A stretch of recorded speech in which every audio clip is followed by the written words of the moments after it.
This past week, I went and saw Won't You Be My Neighbor, the documentary about Fred Rogers, also known as Mr. Rogers, and his famous children's television show, Mr. Rogers' Neighborhood. And the documentary was awesome. I'm a little biased here because I grew up watching Mr. Rogers in the early 80s, and I absolutely loved him. I can remember the theme song, "It's a beautiful day in the neighborhood, a beautiful day for a neighbor, would you be mine?" And the routine that he would go through when the show started, how he'd come into his house and he'd go to his closet and he'd take off his sports coat and put on one of his cardigans, and then he'd walk over and take off his dress shoes and he'd put on his sneakers to begin the show and to do all the fun stuff that kicked off his show. And I have to admit, I was pretty teary-eyed throughout the entire movie. In fact, I can't remember being that teary-eyed throughout a movie before. And it has to do for a couple of reasons. First, it was nostalgic for me to see Fred Rogers up on the big screen. It reminded me of my childhood, my early childhood. But also because of the radical kindness and gentleness that Fred Rogers communicated in his message to children. That you are special, just the way you are. And that message was rooted deeply in Fred Rogers' Christian faith. He was an ordained Presbyterian minister, and he believed that all people are made in God's image and worthy of love.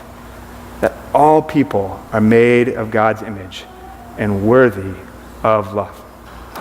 Now, there are many tender moments throughout the movie, a lot of really wonderful things, but my favorite line that Fred Rogers says in the movie, and it's in the trailer too, if you want to go watch the trailer when you go home, but he says, the most important thing that we can do, or the greatest thing that we can do, is to help somebody know that they are loved and capable of loving. The greatest thing that we can do is to help somebody know that they are loved and capable of loving. Fred Rogers communicated a simple and deep message of the utmost importance. And he refused to do all the other things that all the other children's shows were doing at the time with these loud, bombastic characters and these fast and very flashy scene changes between things, and how sometimes the characters would embarrass each other just to get a few laughs and things along those lines. Fred Rogers did a television show that nobody thought would work. He spoke slowly and deliberately. He even incorporated long periods of silence into his show. And he told the children, it's okay to feel what you feel because you are just fine the way you are. The way God made you is just fine and just right. And he communicated this message for over 30 years. I think his show was in like the late 1960s all the way up into the early 2000s.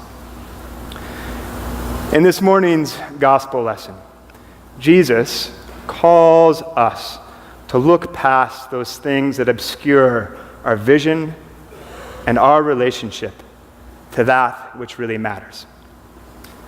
But before we jump into this morning's lesson, I want to do a quick recap of last week's gospel story because our story this morning picks up right where it left off. If you remember from last week, Jesus fed the crowd of 5,000 with a few barley loaves and a couple of fish. And after the crowds had seen Jesus do this, and they saw this scene, a scene that, as Renee Schreiner and her wonderful sermon last week explained to us, was reminiscent of Jesus leading and commanding an army, then the people wanted to make Jesus their king. But Jesus refused to be their king, and he withdrew up into the mountains by himself. And as he was off wandering around the mountains, Jesus' disciples hop into their boat, and they decide to go over to Capernaum on the other side of Galilee. And as they're about 3 or 4 miles out on the Sea of Galilee, Jesus comes walking to them on the water. And when he gets to them, he says, "It is I. Do not be afraid." And if you remember from Renee's sermon, she pointed out that that phrase, "it is I," is from the Greek "I am," the original Greek "I am," which is the original name for God that is revealed to Moses in the burning bush in Exodus. So last week, the crowd didn't get the king that they were hoping for, looking for. But in the story, Jesus reveals something of much greater significance. He reveals that he himself is the great I am. Now, where our story picks up this morning, the crowd is a bit confused. You see, they hadn't seen Jesus walk on water. It was just Jesus' disciples who saw him walk on water. And they didn't know that Jesus had made it to the other side of Capernaum. So, the next day, when they find Jesus in Capernaum, they got a whole host of questions for him. And in response to their questions, Jesus responds in such a way that points them to deeper and more important truths. And his answers, his responses, kind of like in his refusal to be made king from last week, aren't exactly what the crowd is looking for or hoping for. Their first question, "Rabbi, when did you come here?" And in response to this, Jesus questions what it is they're really looking for. And he accuses them of wanting some of that same food that they'd had just the day before, the food that filled their bellies and satisfied their physical hunger. And he tells them what they really should be looking for is the food that endures, this imperishable food that will lead to abundant, or it says eternal, but maybe better translated as abundant life. Okay, says the crowd.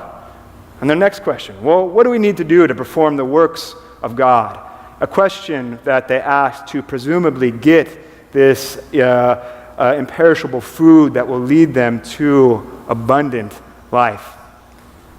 And Jesus tells them that they need to believe. They need to trust that in Jesus, God is fully and uniquely revealed. Okay, says the crowd. Well, we're going to want some signs before we kind of jump on board with all of this. So then they ask him, what signs are you going to give us then that we might believe you? What works are you going to perform for us? They want some signs, like in Exodus, when Moses, who was somewhat of a cultic figure in the first century, as they see it, when Moses had God rain down manna upon the Israelites in the wilderness.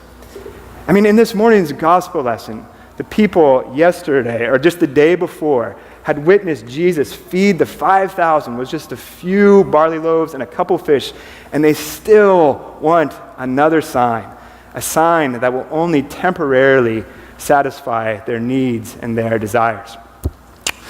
It's kind of like if you're on a long road trip and you're driving on the freeway, and as you're driving, you get the craving for a nice cheeseburger. You're starving for a cheeseburger. And you decide that you're going to go to Culver's to get this cheeseburger.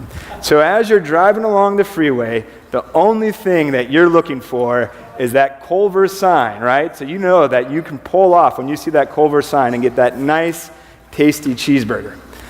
But as you're singularly focused on finding this Culver's sign, you might be missing out on all the other really good options around you. Maybe even better options around you. Maybe there is an awesome cheeseburger joint, like a local cheeseburger joint that has like the best cheeseburgers in the world, but you're so focused on the Culver sign, you're not paying any attention to it whatsoever.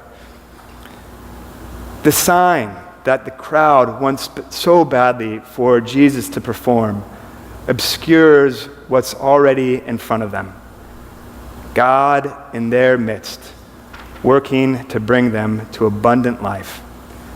They are so preoccupied with a sign, with seeing a sign, that they are blind to what Jesus reveals to them. Too often, I think we forget how to pursue what really matters. But Jesus calls us back to what really matters.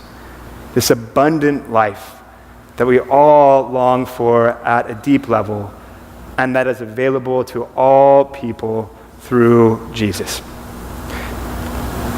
As he held up the consecrated bread during the Eucharist, St. Augustine is famously attributed with saying, "Behold what you are, become what you receive." Behold what you are, become what you receive. Jesus constantly invites us to turn our attention to God so that we might become what we behold. He calls us to look past our need for signs, for our own earthly desires, and to press into the bread of life, this bread of life that awakens us to the love that is the core of who we are, so that we can begin to live into what really matters. So that we, as Mr. Rogers says it, can begin to help others know that they are loved and capable of loving. Amen.